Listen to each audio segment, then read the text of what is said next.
건축법. 네, 건축법은 자신 있어요? 자신 있어요? 일단,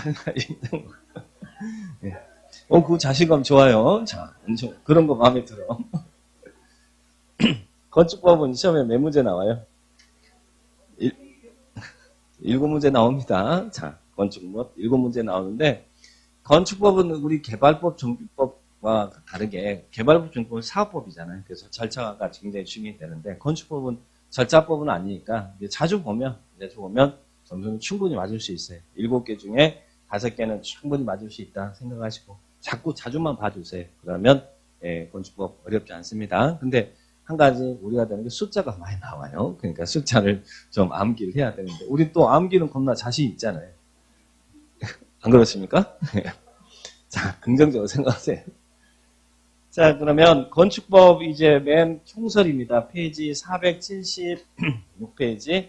예, 총설, 총칙, 건축, 데이션. 그리고 거기 건축법상의 용어정이 나왔죠? 예, 용어는 뭐 시험에 빠지지 않고 나온다 생각하시고 보시면 됩니다. 자, 그러면 약간 우리 이제 교재하고 지금 우리 강의 PPT하고 약간 순서가 좀 다르니까 여러분들 잘 보시면서 하세요. 강의 노트 위주로 볼게요. 여러분들 기본서를 찾아서 같이 그 안에 범위 있으니까 확인만 해주시기 바랍니다. 자, 우리 건축법의 주요 구조부 6개 꼭 기억하셔야죠. 이거 나오면 틀리면 안 됩니다. 주요 구조부 암기하셨습니까? 건축 무게 하수 지칭하는 거 어떻게 외웠어요? 내기, 방호, 지주. 그죠? 내기, 방호, 지주. 6개입니다. 내력벽. 자, 내력벽이 뭐예요? 내력벽이. 견뎌낼 일자, 힘력자, 건축 무게 하중을 지탱하는 벽. 주로 이런 건물의 외벽이 내력벽이겠죠? 네, 그래서 내력벽이 주요 구조부다. 그리고 또 기둥. 여기 기둥 있잖아요. 기둥. 주요 구조부다. 근데 기둥은 기둥인데 무슨 기둥 안 돼? 사익 기둥 아니고 우리 깔끔한 거 좋아하잖아요. 깔끔한 거. 그리고 바닥. 자, 바닥 있죠? 여기 바닥. 근데 바닥은 바닥인데 무슨 바닥은? 최하층 바닥, 맨 밑에 있는 건 무게 하중을 지탱하는 거 아니니까. 그리고 보입니다. 자, 보가 뭐예요? 이 기둥과 기둥을 연결하고 잡아주는 게 보잖아요. 보. 자, 보도 주요 구조보다. 근데 보는 본데 무슨 보? 작은 보는 아니고. 그리고 차양은 이 덧붙여서 이렇게 햇빛 차단한 시설이죠. 나오는 거. 차양이라든지 이거 고객에다는 구조상 주요 구조 보지 않고요. 자, 그 다음에 또 주요 구조가 뭐예요? 지붕틀. 지붕틀 그래야지 또 용감하게 창문틀 이렇게 하고 있어요. 틀이라고. 자, 그 다음에 주계단. 자, 6개. 내기, 바보, 지주. 시험에 참 잘 나오니까 여러분들 나오면 틀리면 안 됩니다. 자, 그래 보시고. 그 다음에 구조를 살짝 볼게요. 구조는 내화 구조, 방화 구조 이렇게 나옵니다. 내화 구조가 뭡니까? 견뎌낼 내자, 불화자, 화재 견딜 수 있는 성능을 가진 구조. 자, 어떤 구조예요? 철근이나 철골, 콘크리트, 벽돌 뭐 이런 것들이죠. 이것들 뭐 불나도 안 타잖아요. 이것들은. 그러니까 이것을 내화 구조다 그래요. 철근, 철골, 콘크리트, 벽돌 이런 것들이 내화 구조다. 화재 견딜 수 있는 성능을 가진 구조. 근데 방화 구조는 화염의 확산을 막을 수 있는 성능 가죠. 여기 보니까 목 구조도 내화 구조예요, 아니에요? 목 구조는 화재 일어나면 다 타잖아요. 이런 목 구조에 올라오면 큰일 나겠죠. 그러니까 이 목 구조 같은 이런 구조에다가 외벽에다가요. 이 외벽에다가 확산을 막을 수 있도록 방염 처리를 하는 구조예요. 그러니까 뭐 방염이 어떤 거 해야 되느냐 그건 알 필요 없고, 자, 이런 화염의 확산을 막을 수 있는 성능을 가진 구조. 그러면 화재가 잘 발생하는 지역에서는 내화 구조로 건물 짓는 게 좋아요? 방화 구조 짓는 게 좋아요? 그래서 처음부터 타지 않도록 벽돌이라든지 철근이나 철골 해야지 목 구조 해가지고 방염 처리한다고 해서 이게 얼마나 많은 효과가 있겠습니까? 효과는 별로 없겠죠? 그래서 이 부분들 내화 구조가 좋은 거다. 화재에서는. 그 다음에 또 하나 설계 도서가 있어요. 설계 도서. 우리 건축원 신청할 때 설계 도서 제출해야 되잖아요. 설계 도서가 뭐예요? 설계도, 그림도자, 서주효자잖아요. 그러니까 설계 도서는 도면하고 그리고 구조 계산서 그리고 시방서. 시방서가 뭐라고 했어요? 이 도면 설명서, 이렇게 도면을 설명해 주는 설명서. 그래서 이것들을 퉁쳐서 다 설계 도서다. 이렇게 표현합니다. 하시고. 그 다음에 재료입니다.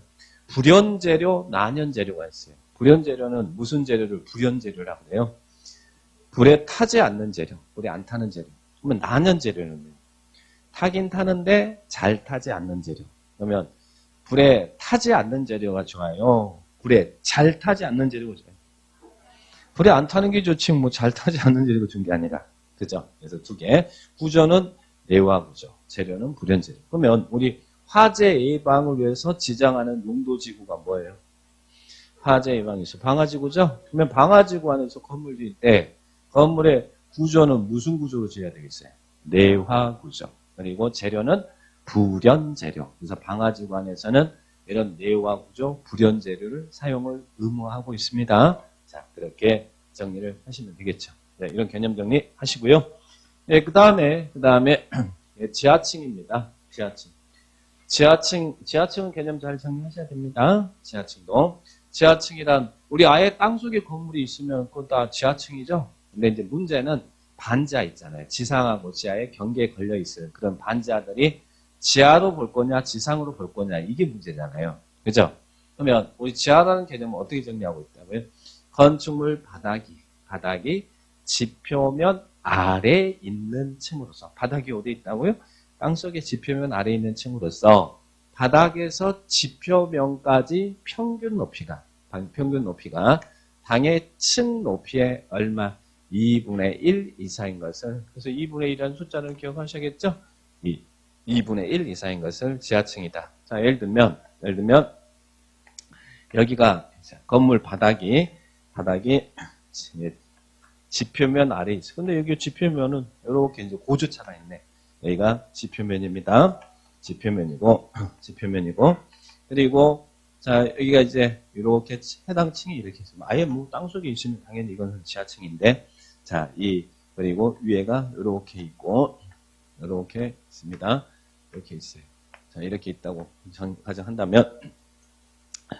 자, 요 부분을 지하로 볼 거냐, 지하로 보지 않을 거냐, 이제 이거잖아요. 아예 땅속에 있으면 지하고, 여기는 당연히 지상인데, 근데 여기가 지하냐, 지하가 아니냐, 기준할 때, 우리 방금 전에 지하라는 개념은 건축물 바닥이 지표면 아래 있죠? 아래 있고, 이 바닥에서 지표면까지 이 평균 높이가, 자, 바닥에서 지표면까지, 바닥에서, 여기 고주차가 있잖아요. 평균 높이가, 이 평균 높이가 당의 층 높이. 여기가 지금 해당 층이잖아요. 그러면 당의 층 높이. 해당 층은 어디서부터 이야기하면 이 바닥에서 층고까지 이야기합니다. 바닥 구조 윗면까지 당의 층 높이의 2분의 1 이상이면 해당 층은 지하층이다. 쉽게 말해서 해당 층에서 땅 속에 들어가져 있는 부분이 위에 올라가져 있는 부분보다 깊으면 해당 층은 뭐가 된다고요? 이 지하층이다. 그래서 2분의 1 이상이면 지하층이다. 그죠? 그러면 이 바닥면에서 층고까지 높이가 7m이고, 그리고 이 바닥에서 지표면까지 평균 높이가, 이 높이가 4m라 한다면, 이것은 지하층입니까? 지하층이 아닙니까? 전체 층고에서 땅속에 들어가 있는 부분이 전체적으로 이 위에 올라간 것보다 깊잖아요. 그러니까 2분 이상이잖아요. 이 층은 지하층이다. 여기는 지하층이에요. 지하층이다. 그러면 여기가 지상 1층이겠죠? 1층, 여기는 2층, 그리고 여기는 3층 이렇게 정리하겠죠. 근데 이게 지하층이냐 아니냐가 왜 중요할까? 그러니까 지하냐 지상이냐가 뭔 의미를 갖고 있을까요? 의미가 있으니까 중요하죠. 자, 우리 보시면 일단 우리 연면적이라는 것은 바닥면적 합계잖아요. 근데 연면적 산정할 때 밑에 이제 지하층이 있으면 지하층의 바닥면적도 포함합니까 안 합니까? 연면적에는 포함합니다. 근데 반드시 주의할 것은 뭐 할 때? 용적률을 산정할 때 중요한 건 용적률이잖아요. 용적률 산정할 때는 지하층의 바닥 면적은 연면적에 포함해요, 안 해요? 포함하지 않습니다. 그러니까 여기가 100이고 여기가 100이고 그리고 여기가 100이고 여기가 100이다 그럴 때 이 부분은 용적률 계산할 때 들어가지 않는다는 이야기죠. 그러면 우리가 서울에 반지하가 많은데 반지하는 정말 그게 반지하가 지하일까요? 지상일까요? 만약에 반지하를 지상층으로 연다면 그렇게 지을 이유가 하나도 없잖아요. 지하도 들어가는데 돈도 많이 들어가는데. 그럼 반지하면 우리가 반지하라고 부르지는 그것은 지하죠. 지하야 용적률 할 때 그 부분이 연면적이 안 들어갈 거 아니에요. 안 들어가면 더 올릴 수 있으니까. 그래서 반지하는 것은 실은 지하입니다. 자, 그러면 용적률 계산할 때 지하층의 예, 바닥 면적은 연면적에 들어가지 않습니다. 그냥 연면적 산정할 땐 들어가요. 그래서 용적률을 우리는 용적률이란 대지 면적에 대한 지상층의 연면적을 말한다. 이렇게 많이 표현하잖아요. 자, 그 부분 보시고. 그 다음에 또 지하층은 건물 충수에 산입해요? 산입하지 않아요? 산입하지 않습니다. 우리 63 빌딩의 비밀이 있었죠? 63 빌딩은 정말 63 빌딩이에요? 63 빌딩은 지하가 3층이고 지상이 60이거든요. 그래서 합쳐가지고 63 빌딩이나 부르는데 우리 건축법에서는 지하층은 충수에 안 된다고 했잖아요. 그러니까 63 빌딩이 아니고 60 빌딩입니다. 우리만 아는 비밀이었어요. 자, 그래서 지하층은 층수에 산입하지 않는다. 산입한다 그러면 안 되고. 그 다음에 지하층 설치는 의무가 아니라 자율입니다. 그래서 예전에는 일정 규모 이상인 건축물은 전시를 대비하기 위해서 지하층을 의무적으로 만들어 했는데 지금은 지하층 설치는 강제되어 있지 않습니다. 그래서 건축주는 지하층을 설치해야 된다 그러면 틀린 거예요. 설치할 수 있다. 그러면 맞는 문장이다. 그래서 이런 지하층에 관련된 규정들 잘 체크를 해 놓으시고요. 그 다음에 고층 건축물, 초고층 건축물, 고층 건축물, 초고층 건축물, 다중이용 건축물, 준다중이용 건물 참 내기 편하잖아요. 우리 건축법에서는 무엇을 고층 건물이라고 불러요? 건축법에서는 층수가 몇 층요? 30층 이상이거나, 이게 조심할 것은 and예요, or예요? or 또는 이란 이야기예요. 이 둘 중에 하나에 해당되면 고층 건물입니다. 네, 고층 건물. 층수가 30층 이상이거나 또는 층의 구분이 명확하지 않으면 4m를 하나층으로 보죠. 30 곱하기 4 높이가 120m 이상인 건축물을 고층 건물이다. 그래서 또는이라는 거. 또는 자, 이 부분들 기억하시고. 그 다음에 초고층 건축물. 초고층 건축물은 뭐가 초고층 건축물이에요? 층수가 몇 층?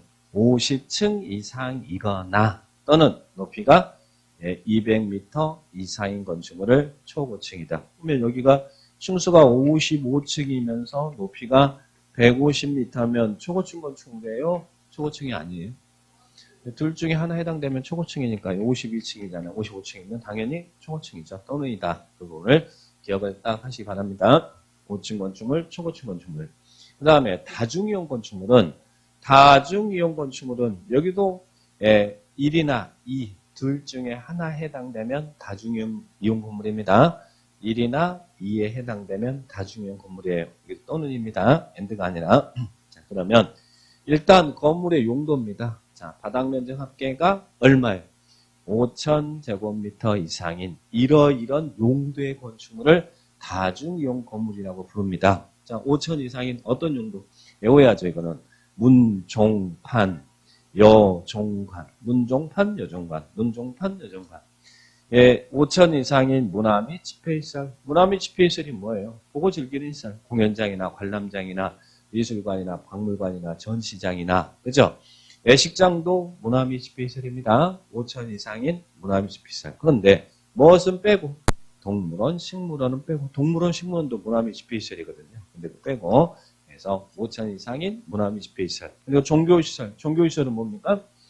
교회죠. 교회, 성당. 5,000 이상인 종교시설. 그리고 판매시설 대표적으로 뭘까요? 백화점, 그죠? 네, 판매시설 5,000 이상인. 그리고 운수시설 중 여객용시설. 여객용시설이 사람 실어 나누는 터미널이죠? 네, 여객용시설. 그리고 의료시설 중 종합병원. 종합병원은 대학병원 생각하면 되겠죠? 그리고 또 숙박시설 중 무슨 숙박? 관광 숙박시설. 관광 숙박시설. 숙박시설도 일반 숙박시설이고 관광 숙박시설이고 생활 숙박시설이고 그러거든요. 관광 숙박시설. 좀 이따 생각합니다. 예, 이 6개 문종판, 여종관 이게 다중이용 건물이고 또 이제 용도에 상관없이 층수가 16층 이상인 건축물은 다중이용 건물입니다.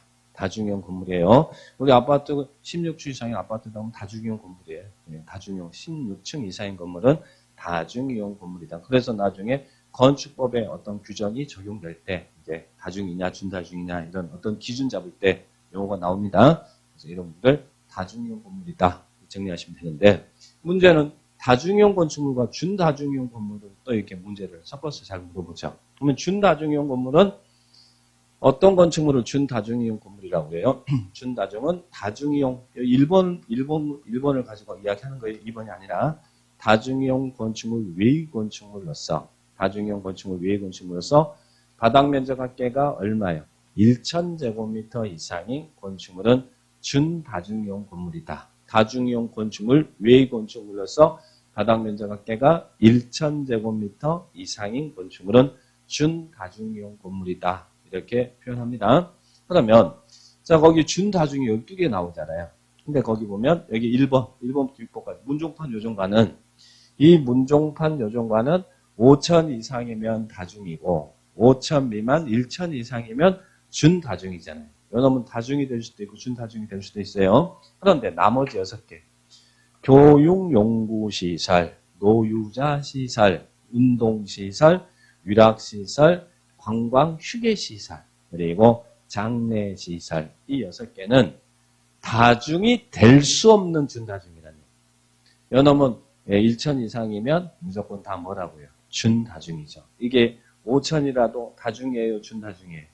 준다중이라는 얘기예요. 문종판 요정관은 다중이 될 수도 있고 준다중이 될 수도 있는데 교노, 운, 위, 관장은 다중이 될 수 없는 준다중이다. 그걸 구분하라는 얘기죠. 시험에 이렇게 시험에 나왔어요. 아까 관광휴게시설은 5,000이면 무슨 시설이에요? 다중형 건물이고 4,000이다 그러면 얼마예요? 준다중이잖아요. 근데 관광휴게시설이 야외극장, 야외음악당 이런 게 관광휴게시설인데 관광휴게시설은 5,000이어도 무슨 시설이에요? 준다중이지 다중이 아니다는 이야기죠. 그래서 다중과 준다중을 구분하는 거. 그러려면 구분하려면 일단 문종판 요정관에 외워놔야 여러분 비교할 수 있잖아요. 그죠? 그래서 6개 이렇게 정리를 딱 해 놓으시 바랍니다. 다중용 건축물, 준다중용 건축물 이렇게 정리하시고 그 다음에 또 하나는 특수구조 건축물이죠. 작년에 시험에 특수구조 건축물이 나왔습니다. 특수구조 건축물.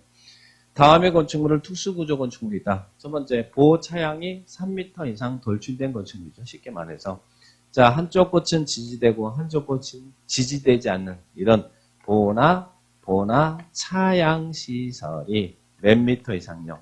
3m 이상. 이렇게 돌출되어 있는 건축물이 특수구조 건축물이다. 표현합니다. 보나 차양이 3m 이상 돌출된 건축물. 그리고 또 하나, 지난 시험에 요게 나왔죠. 자, 기둥과 기둥 사이. 이 기둥과 기둥 사이를 우리는 경강골이라고 하는데, 이 기둥과 기둥 사이가 몇 미터 이상이요? 20m 이상. 여기를 15m 이렇게 냈는데, 기둥과 기둥 사이 거리가 20m 이상인 건축물을 특수구조 건축물이다. 이렇게 봅니다. 그 다음, 특수한 설계 시공 공법. 그러니까 뭐 당연히 특수구조 건축물이겠죠. 그래서 이런 분들, 특수구조 건축물. 이렇게 정리를 딱 합니다. 자, 보시고. 그 다음, 리모델링입니다. 자, 리모델링. 리모델링이 뭐예요? 우리 여자분들 리모델링 많이 하시죠? 그죠? 무엇을 위해서? 기능 향상. 또, 노후화 억제. 사람이나 건물에 똑같아요. 자, 리모델링이란 기능 향상, 노후화 억제를 위해서. 뭐 하는 행위를? 기능 향상, 노후화 억제를 위해서 뭐 하는 행위? 대수선하거나, 일부 증축하거나, 개축하는 행위를 리모델링이라고 그래요. 그럼 기능 향상, 노후화 억제한다는 말은 있는 것을 기능 향상, 노후화 억제하는 거죠? 그죠? 새로 짓는 건 신축은 리모델링이 아니에요. 새로 짓는 게 어떻게 기능 향상, 노후화 억제가 됩니까? 그러니까 신축은 리모델링이 될 수 없어요. 대수선하거나, 일부 증축하거나, 개축하는 행위를 리모델링이다. 근데 무조건 대수선한다고 리모델링이 아니라 그 목적이 기능 향상, 노후화 억제를 위해서 대수선하거나 일부 증축하거나 개축하는 행위를 리모델링이다. 그래서 개축, 일부 개축, 여기 일부의 개축까지 다 같이 결합되어 있는 거예요. 이게 리모델링이다. 신축은 리모델링 될 수 없죠. 자, 해보시고 거실입니다. 우리 건축법에서는 거실을 뭘 거실이라고 불러요? 거실. 여기가 우리 거실이에요, 아니에요? 예, 거실입니다. 우리 건축법에서는 방이란 표현을 안 써요. 방을 거실이라고 해요. 거주, 직무, 작업, 집회, 오락 이런 목적을 위해서 사용되는 방을 거실이라는 이야기. 우리는 지금 거실에서 공부하고 있어요. 거실에서 공부하고 있다. 그래서 거실이란 거주, 직무, 작업, 집회, 오락 이런 유사한 목적을 위해서 사용되는 방. 이걸 거실입니다. 그 다음에 부속 건축물 있죠. 자, 부속 건축물은 뭐가 포인트일까요? 부속 건축물은 동일한 대지 안에 자, 동일한 대지. 같은 대지 안에 주된 건물 안에 있어요? 아니면 주된 건물과 분리돼 있어요? 분리됐다. 그래서 여기에 이제 이게 동일한 대지 안에 주된 건물이 있는데 이 주된 건물에 떨어져서 분리돼서 어떻게 이용한다는 거예요? 예, 주된 건축물 이 주된 건물을 부속 용도로 이용하는데 주된 건축물 이용 관리에 필요한 건축물을 부속 건축물이다. 예를 들면 주택이 있는데 창고가 있으면 창고는 주된 건축물 이용 관리에 필요한 거잖아요. 이게 부속 건축물이라는 이야기예요. 자, 업무용 시설이 있는데 업무용 빌딩이 있는데 여기에 부속 용도로 여기다 식당을 여기다 설치한다 그러면 이것도 주된 건축물 이용 관리에 필요한 거잖아요. 이것도 부속 건축물이에요. 근데 여기서 부속 건축물이냐 아니냐가 왜 중요하냐? 주된 건물이 있는데 이제 부속 건물을 지으면 이것을 신축으로 볼 거냐 증축으로 볼 거냐. 새로 지었는데 이것의 부속 용도로 이용하는 거잖아요. 그러니까 이것은 신축이 아니라 늘어나는 개념으로 증축으로 봅니다. 근데 반대로 부속 건물이 있는 대지에서 주된 건물을 지으면 이건 늘어나는 개념으로 보면 안 되죠. 이건 무슨 개념으로 봐야 돼요? 신축의 개념으로 본다. 그래서 주가 있는데 부가 들어서면 이건 늘어나는 개념으로 증축. 근데 부가 있는데 주가 들어서면 이것은 새로운 개념으로 신축. 그래서 그 부속 건축물이란 분리됐다라는 이야기죠. 분리된. 그래서 동일 건물, 동일한 건축물 안에 있는 게 아니라 분리된 부속 용도의 건축물로서 주된 건축물 이용 관리에 필요한 건축물을 부속 건물이다. 이렇게 기억하시고. 그 다음에 발코니입니다. 자, 발코니가 뭐예요? 발코니란 건물의 외벽에 부가에 설치하는 공간을 발코니라고 그러죠? 전망, 휴식 등의 목적으로. 근데 여기서 이제 볼 것은 주택에 설치되는 발코니예요. 주택에 설치된 발코니. 주택에 설치된 발코니는 필요에 따라서 거실, 침실, 창고 등의 용도로 이용할 수 있다는 이야기예요. 이 말이 무슨 말이에요? 주택에 설치되는 발코니는 필요에 따라서 거실이나 침실이나 창고로 이용할 수 있다는 말은 발코니 확장이 합법적이다 이 말이잖아요. 발코니. 그래서 우리 아파트 분양받을 때 제일 먼저 물어보는 거 뭐예요? 발코니 확장할 겁니까? 물어보잖아요. 우리 법에서 주택에 설치된 발코니는 필요에 따라서 거실, 침실, 창고 등의 용도로 이용할 수 있다고 그랬잖아요. 그런데 여기 볼 것은 발코니 확장이 합법적인 것은 주택에 한정합니다. 주택에 설치되는 발코니죠. 발코니는 이렇게 거실, 침실, 창고 등의 용도로 이용할 수 있다. 자, 그렇게 보시고요. 그 다음에 관계 전문 기술자를 봐요. 관계 전문 기술자. 우리 관계 전문 기술자란 어떻게 표현하고 있냐면요. 구조나 설비에 있어서 전문 기술 자격을 보유하고 그리고 설계자, 감리자와 협력하는 사람을 관계 전문 기술자다 그래요. 그러면 구조나 설비에 있어서 전문 기술 자격을 보유하고 이런 설계자나 감리자의 설계자, 감리자와 협력하는 사람이죠. 누구를 구체적으로 볼까요? 어떤 사람을 관계 전문 기술자라 그래요? 구조나 설비에 있어서 전문 기술 자격을 보유했다. 일명 구조 기술사, 구조 기술사, 설비 기술사. 기술사는 관계 전문 기술자입니다. 관계 전문 기술자, 관계 전문 기술자. 그러면 자 우리 건축의 기본서 페이지 몇 페이지를 한번 봐보시냐면 페이지 600페이지 한번 봐보세요. 기본서 600페이지. 600페이지 보시면 건축 분쟁 전문위원회가 있어요. 작년에도 시험에 나오고 그전에 나왔는데 나와 있습니까? 건축 분쟁 전문위원회 600페이지 났나요? 그 건축 분쟁에 대해서 조정해주는 조정기구예요. 자 그러면 건축 분쟁 전문위에서 어떤 분쟁을 조정해줍니까? 조정하는 대상이 거기 보니까 건축 분쟁 전문위원회에서 조정을 해주는 이 분쟁을 조정해주는 대상을 보니까 건축 관계자라는 사람이 나오죠. 밑에 박스에 그죠? 그리고 또 누구 나와요? 관계 전문 기술자라는 사람이 나오잖아요. 기술자. 그리고 또 누구 나와요? 인근 주민이라는 사람 나오죠. 그래서 건축 분쟁 전문위원회에서 조정해주는 분쟁을 조정하는 대상의 내용은 이 삼각형이에요.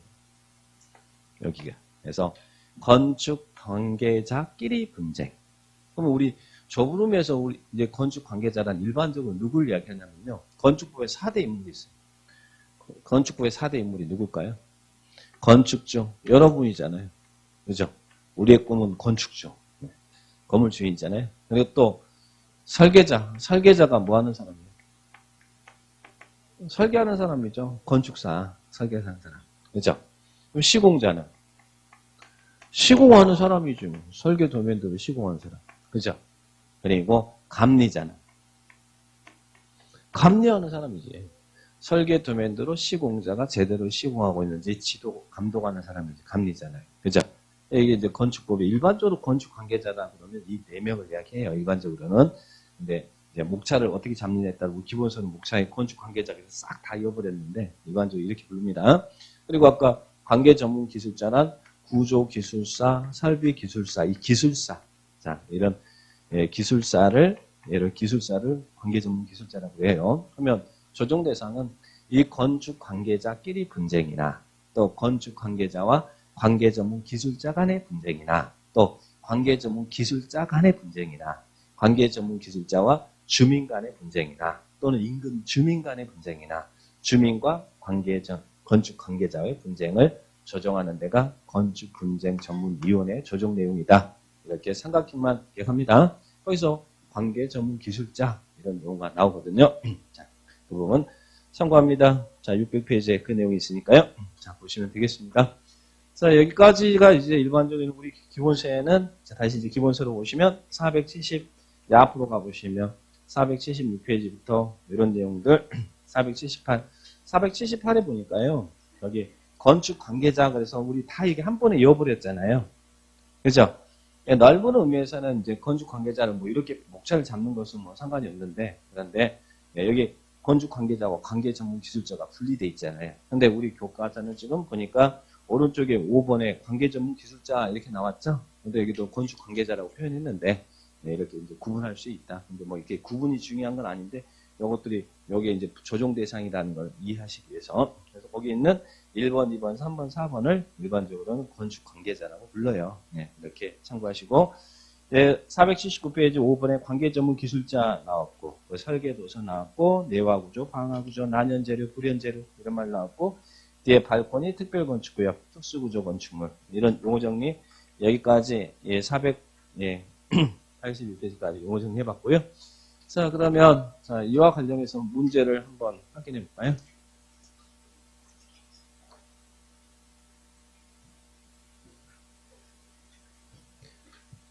건축법상의 용어에 관한 설명이다.